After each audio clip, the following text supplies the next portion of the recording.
ամենից հետո ինչ անում է Փաշինյանը, հունիսի 7-ին նորից կստանա ժողովրդի քվեն։ Չէ, ասեմ, եթե մաքուր ընտրություն գնա, մաքուր, դա 100%-ով չէ։ Իսկ եթե կեղտոտ գնաց, 1,000,000%, ասեք Փաշինյանը սենց ամենից եք ասում ամենից, եթե քշում ես բռնում, վերի խավու իրենն է, վերին ուժու իրենն է։ Հիմա այսօր դու բանի նախարար ես,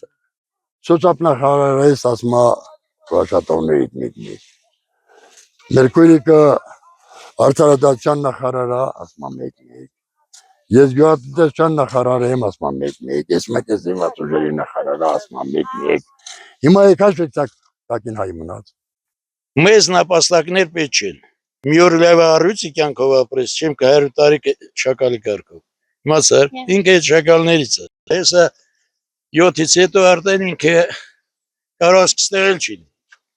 Խաղերատան բաժանվում է, այս մեկանը։ Ինչի՞ իմ ընտանիք փախցնում հաստի, որ ինքն էլ փախնի։ Եթե նրան նորից ընտրեց, գիտա որ ամենաստոր, ամենադավաճան մարդն է։ Ես քիչ առաջ ասի 75 տարեկան եմ։ Ես հələ ձևի դանգլա ղեկավար տեսաշ։ Ձևի դանգլա ղեկավար տեսաշ։ Ոչ, որովհետև ոչ մի արդյունք չի տամ ժողովրդին։ Ինչ արդյունք հատամ ժողովրդին։